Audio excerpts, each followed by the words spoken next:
प्रदेश में चल रही नायब सैनी सरकार भ्रष्टाचार को रोकने के लिए हर रोज लंबे चौड़े दावे करती है, लेकिन सरकार के दावों का असर जरा भी नजर नहीं आता, क्योंकि प्रदेश में अफसरों की लाल फीताशाही और भ्रष्टाचार कम होने का नाम नहीं ले रहा। आखिर कब तक जनता की गाढ़ी कमाई को भ्रष्टाचार की दीमक चाटेगी और सरकार की कुंभकर्णी नींद नहीं टूटेगी? इस बार मामला सिंचाई विभाग का है।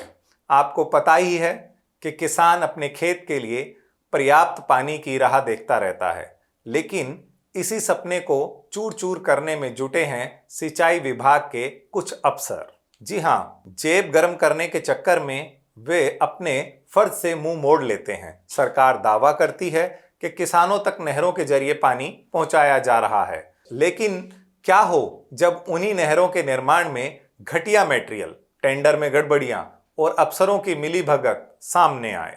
हरियाणा के सिंचाई विभाग में घटिया निर्माण, टेंडर में घपले और भ्रष्ट अधिकारियों की मिलीभगत की लंबे समय से शिकायतें आ रही थी, जिस पर कार्रवाई करते हुए प्रदेश की सिंचाई मंत्री श्रुति चौधरी ने 70 अधिकारियों के खिलाफ चार्जशीट की सिफारिश की है।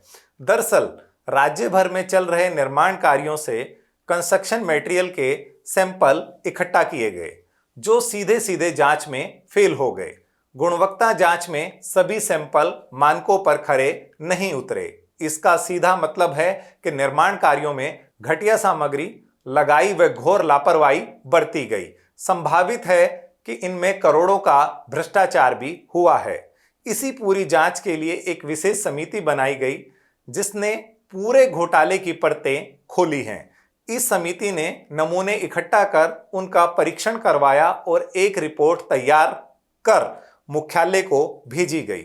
जब रिपोर्ट मुख्यालय पहुंची तो यह साफ हो गया कि सरकारी पैसों की खुलेआम बर्बादी की जा रही है।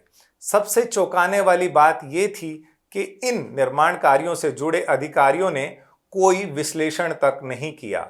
इस पूरे घटनाक्रम के बाद सरकार ने खुले तौर पर माना कि विभाग में गड़बड़ियां हुई हैं, जिसके बाद कार्रवाई करते हुए इन अधिकारियों के खिलाफ रूल 7 के तहत चार्जशीट की पेशकश की गई है। आरोपियों में जेई, एसडीओ, एक्शन समेत 7 से 8 सुप्रीडेंट इंजीनियर और 2 चीफ इंजीनियर तक के लोग शामिल हैं।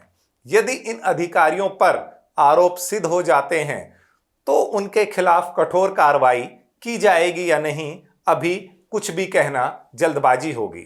हरियाणा में ये पहली बार नहीं है जब सरकार ने भ्रष्टाचारियों की लिस्ट बनाई हो। इससे पहले भी पटवारियों, कानूनगो, तहसीलदार और नायब तहसीलदारों जैसे अफसरों की सूची जारी हुई थी। हालांकि आज तक किसी भी अधिकारी पर कार्रवाई नहीं हुई है। क्या इस मामले में सरकार कोई सख्त कार्रवाई करेगी या फिर हर बार की तरह ये फाइल ठंडे बस्ते में चली जाएगी? अपनी मां की सपोर्ट से श्रुति चौधरी प्रदेश में कैबिनेट मंत्री तो बन गई, लेकिन उनके काम करने के तरीकों से ये लगता है कि वो अपने कार्यों को ठीक ढंग से निभाने में असमर्थ नजर आती हैं। कुछ दिन पहले ही खबर आई थी कि हरियाणा में 403 ड्रेनों की अभी तक सफाई नहीं हो पाई है, जबकि मौसम विभाग की माने तो 28 जून को मानसून दस्तक देने वाला है। हालांकि मंत्री जी ने इसको लेकर मीटिंग बुलाई थी और अपनी नाराजगी जताते हुए 20 जून तक सभी ड्रेनों की सफाई के लिए डेडलाइन दी थी, लेकिन बार बार एक ही मंत्री के नीचे गड़बड़ियां और दूसरी कामों में लापरवाही होने के चलते उनकी कार्यनिष्ठा पर सवाल खड़े करता है।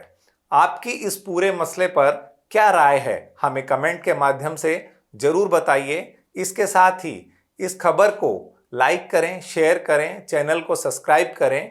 ऐसे ही प्रदेश की और खबरों के लिए देखते रहिए न्यूज़ टाइम। नमस्कार।